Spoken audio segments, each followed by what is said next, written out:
Hello guys, स्वागत है आप सबका। तो आज हम बात करेंगे अदानी ग्रुप की, और ये बड़ी खबर निकल कर आ रही है कि अदानी ग्रुप ने किया इस बिज़नेस से बाहर होने का ऐलान। कौन सा है वो बिज़नेस, और वो देखेंगे, और एक्सचेंज पर दी जानकारी, और इससे फ़ायदा हो सकता है या नुकसान, उसके ऊपर एनालिसिस करेंगे। तो ये बिज़नेस है जो है डिटेल में देखें तो भारती एयरटेल और इसकी इकाई भारती हेक्साकॉम ने मिलकर अदानी डेटा नेटवर्क लिमिटेड से 26 GHz बैंड में 400 MHz स्पेक्ट्रम खरीदने का ऐलान किया है। और Adani data networks Adani enterprise की सब्सिडरी कंपनी है। इसके ऊपर नज़र रख सकते हैं। अब यहाँ पर अगर देखें, सोचने लायक बात है। सबसे पहले तो देखिए, मुझे ऐसा लग रहा है कि ये बिज़नेस अगर ये बेच देते हैं तो इससे इसको थोड़ा बहुत ही सही लेकिन पैसा मिल सकता है। तो ओवरऑल अगर बात करें तो मुझे ऐसा लग रहा है कि अदानी को फ़ायदा हो सकता है, क्योंकि ये बिज़नेस नहीं चल रहा होगा तभी तो इसको, मतलब कि शायद वो बेच रहे होंगे। अब क्यों है वो भी हम यहाँ पर थोड़ी सी और डिटेल देखते हैं। तो स्पेक्ट्रम का उपयोग कहाँ होगा, तो नया स्पेक्ट्रम जो है यहाँ पर अगर देखें तो इन राज्यों के अंदर काम आएगा। कौन कौन से राज्य हैं, तो कि गुजरात, मुंबई, आंध्र प्रदेश, राजस्थान, कर्नाटक और तमिलनाडु।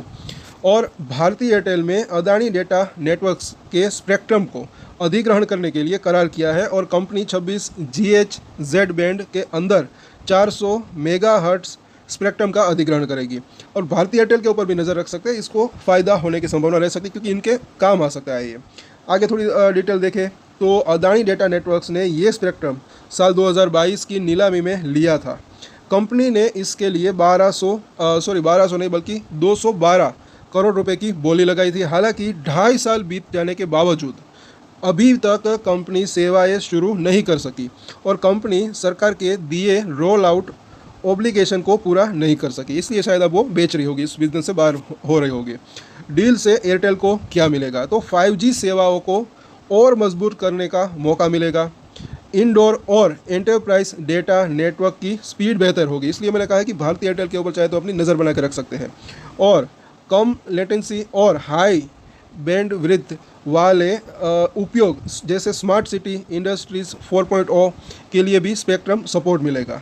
और आखिर में देखें तो अदानी ग्रुप ने जो है 2022 में 5G स्पेक्ट्रम की नीलामी में हिस्सा लिया था। अब एयरटेल को स्पेक्ट्रम बेचकर गैर टेलीकॉम उपयोग पर फोकस करेगा, और कुल मिलाकर इस अधिग्रहण से एयरटेल की 5G क्षमताएं और मजबूत होगी, खासकर प्रमुख शहरी और औद्योगिक राज्यों में। ये सौदा टेलीकॉम सेक्टर में एयरटेल और अदानी के बीच पहली बड़ी रणनीतिक साझेदारी के रूप में भी जो है देखा जा रहा है। तो ये इसकी जो पूरी की पूरी अपडेट्स है। और जैसे कि हमने वीडियो की शुरुआत में ही बात की कि देखिए, मुझे ऐसा लग रहा है कि ये पैसा इनके पास आता है, तो किसी भी बिज़नेस के पास, किसी भी कंपनी के पास अगर पैसा आता है तो उनके लिए मुझे ऐसा लग रहा है कि अच्छा रह सकता है, क्योंकि ये ऐसा कह सकते हैं कि पैसा फंसा हुआ है। तो ये बिज़नेस अब ये नहीं चला पाए तो उसको बेच देते हैं, उससे बाहर निकल जाते हैं। तो मुझे ऐसा लग रहा है कि ओवरऑल तो इसके लिए अच्छा ही रह सकता है। तो अदानी एंटरप्राइज़ के ऊपर चाहे तो अपनी नज़र बना के रख सकते हैं, और मुझे ऐसा लग रहा है कि 1 से 2 साल के अंदर उसके अंदर एक अच्छी तेज़ी की संभावना रह सकती है। आज के वीडियो में इतना ही। और एक स्टैंडर्ड डिस्क्लेमर जो कि मैं हमेशा देता हूँ, आप कोई भी ट्रेड ले उससे पहले अपनी रिसर्च करें, अपने फाइनेंशियल एडवाइजर की सलाह ले, उसके बाद ही कोई डिसीजन ले, और डिसीजन ले तो उसकी जिम्मेदारी मेच्योरिटी के साथ खुद ही ले। ये वीडियो मैंने एजुकेशन पर्पस के लिए बनाई, मेरी तरफ से कोई भी बाय या सेल की रिकमेंडेशन नहीं है। Thank you.